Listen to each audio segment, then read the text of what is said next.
Breaking news. The Cameroon People's Party will not be participating in any electoral process this year because the current setting in the country is not favorable for the process, the party's leader Edith Kah Walla has said.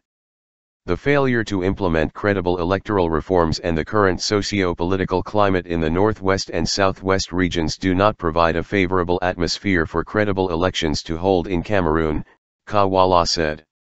We are not going for elections where it is a setup for one person to win. We have been doing that for 30 years, but it has not worked, so we are not going in for that, Kah Walla told a press conference on May 8 in Bamenda.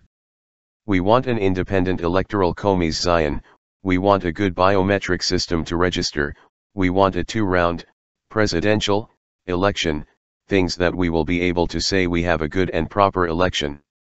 Going to accompany Mr. Biya so many times, in the elections, has not worked, Kah Walla, who was the first woman to run for the presidential election in Cameroon in 2011, questioned the country's electoral system.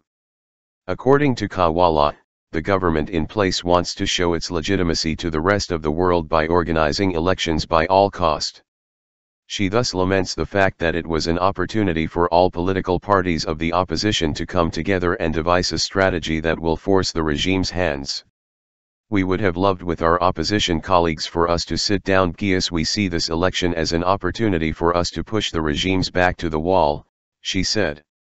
We cannot move forward today with the Constitution of Cameroon as it is. We cannot move forward with the National Assembly today as it is, we cannot move forward with the Supreme Court today as it is. We have to reform all the institutions, then we can talk about elections, Kah Walla challenged the institutions. The CPP president also used the opportunity to address the escalating nature of the Anglophone crisis after visiting some internally displaced persons in the two regions.